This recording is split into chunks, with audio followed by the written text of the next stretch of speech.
Here we're being asked to solve this definite integral given to us right there. So what we've got is we've got the antiderivative from 0 to 2 of x to the third over the square root of x to the fourth plus 9 dx. Before I even go to think about how to solve this particular antiderivative, the first thing that I do whenever I see a root in a problem is I go ahead and do a rewrite on it. Anytime you have a root in a problem, that's a rewrite you have to do whether you're taking an antiderivative or a derivative. So anytime you've got x to some power inside a root, you rewrite that as x to the power divided by the root. So if you had something like the cube root of x to the fifth, we'd rewrite that as x to the power of 5 over the root of 3. So in this situation, all that stuff inside there is to the first power, and then the root is an unwritten 2.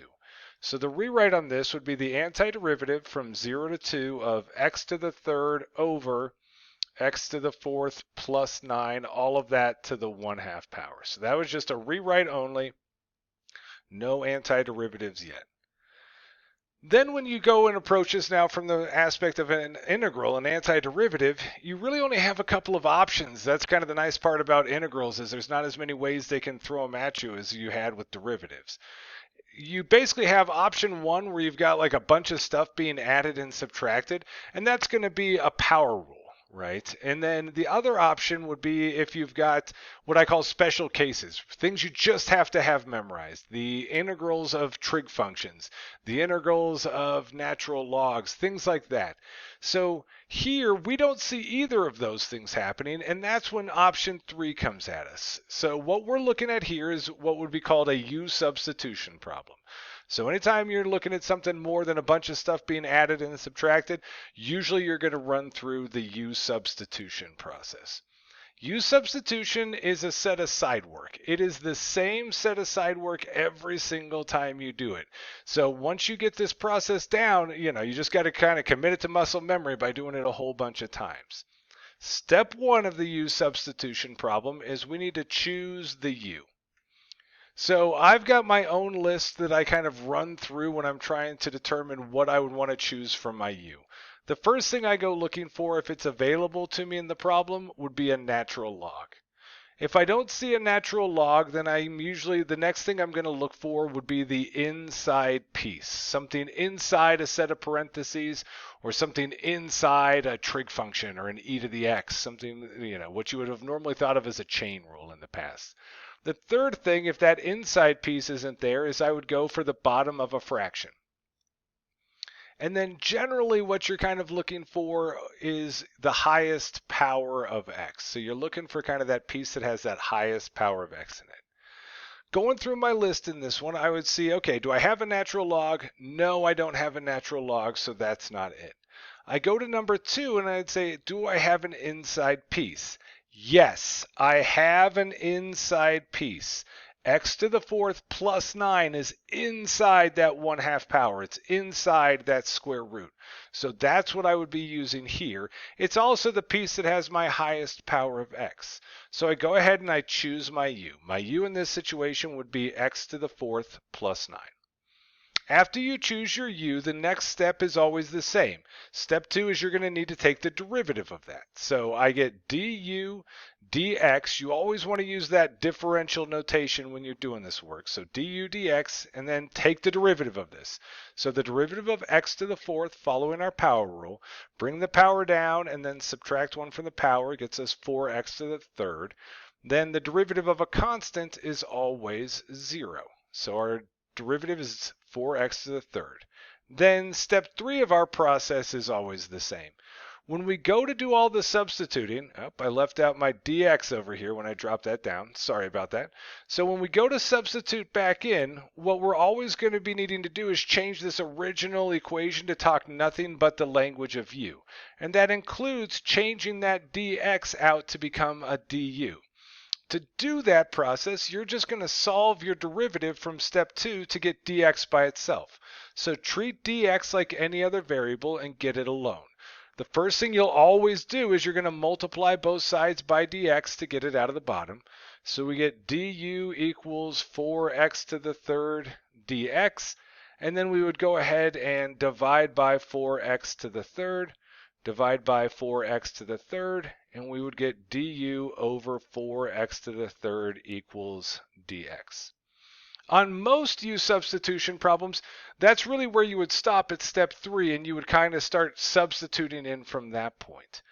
Because this problem has bounds, we've got a little bit of an extra step that we need to do here, and that's to adjust those bounds. Again, everything in the problem needs to start talking the language of U.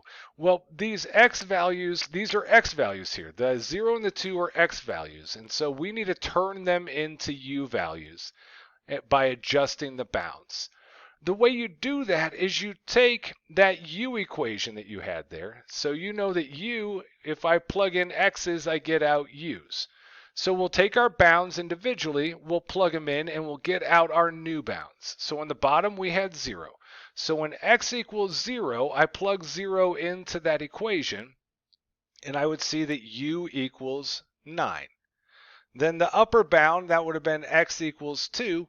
Plugging that into our equation, we would get 2 to the 4th plus 9. So then 2 to the 4th is 16. 16 plus 9 is 25. So these are now our new bounds, and that's going to be a part of our substitution process as we go through here. So now that we have those new bounds, we're going to take and substitute those in. We're going to substitute in for dx, and we're going to substitute in u for x to the 4th plus 9. What I always tell people here is you just want to work your way left to right through this integral. And it's either one of your pieces that you're substituting in for, or you leave it alone for the time being. So we're going to start by adjusting our bounds. That lower bound, instead of being 0, is now going to be 9.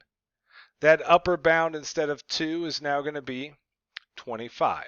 Nothing happened to that x to the third on top, so that's going to stay there. And now the bottom, x to the 4th plus 9, that is my u, so this becomes u to the 1/2. And then dx becomes du over 4x to the third.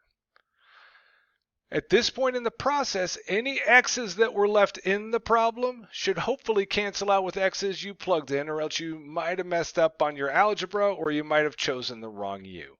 Here we have x to the third on top is going to cancel with x to the third on bottom. And now I'm going to rewrite what I have. So kind of pay attention, we've still got this 4 right here. And that's really, if you think about it, there's a 1 on top, that's a 1/4 right there. So I'm going to slide that 1/4 to the front. I get 1/4, and then I've still got 1 over u to the 1/2 du. So this is what I call my reward for all of my hard work. I've got a brand new math problem. And so ideally what we've done now is we've taken this from an antiderivative that we didn't know how to handle and hopefully turned it into something that now fits either our power rule or one of our special cases. So we're going to come over here and we'll sort of rewrite this as we come across. So bringing this up over here, I need to do another rewrite. There's another classic rewrite that you always have to be careful of, and that's whenever you've got a number over x to a power. This piece right here, that's another rewrite that we were looking out for when we were taking derivatives, and so it's something we have to look out for when we're undoing derivatives. So if I have a number over x to a power, I'm going to rewrite that by bringing the x up from the bottom to the top and making that power negative. So if you had something like 5 over x to the third, you would have rewritten that as 5x to the negative 3. So we're going to do that rewrite as we bring this work up over here. So we have 9, 25, nothing happened there. We've got our 1/4, and now we're doing our rewrite. We're bringing that u up from the bottom to the top, and we're making that power negative. So from here, we can see that what we're looking at now is just going to be a straight up power rule. We're going to need to just add 1 to the power and then divide by the new power. The 1/4 in front comes along for the ride. I add 1 to the power, that gets me u to the 1/2, divide by that new power. And because we have bounds, we would say evaluated from, again, these are u values, from u equals 9 to u equals 25. This now is what I just kind of refer to as top minus bottom.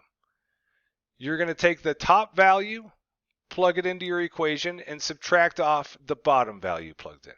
So we can kind of rewrite this 1/2 here. You could flip that up. That's going to be 2/1 times 1/4 up in the front. And then I plug in the top value, so that's 25 to the 1/2 top minus, I've got 2/1 times 1/4, and then plugging in the bottom, 9 to the 1/2. As we now just clean this up doing some algebra, 2 and the 4, that's going to simplify down to being 1/2. 25 to the 1/2, that's really the square root of 25. The 1/2 power is a square root, don't forget that. So then the square root of 25 is 5. So we have 5/2, 5/2 here. Minus, on the other side, the 2 and the 4, those will also cancel out. That's going to give me 1/2. And then I've got 9 to the 1/2, which is going to be, again, the square root of 9, which would be 3. So then from there, I'm doing 5/2 minus 3/2. Luckily for me, I've got my common denominator, so I don't need to find it. So 5/2 minus 3/2 would be 2/2, which equals 1. And then we go looking for our answer, and that would be option C. Thanks for watching my video. If you liked it, please click that like button and subscribe. And also share it with your friends and anyone else you know who might be crying about an upcoming AP Calc test.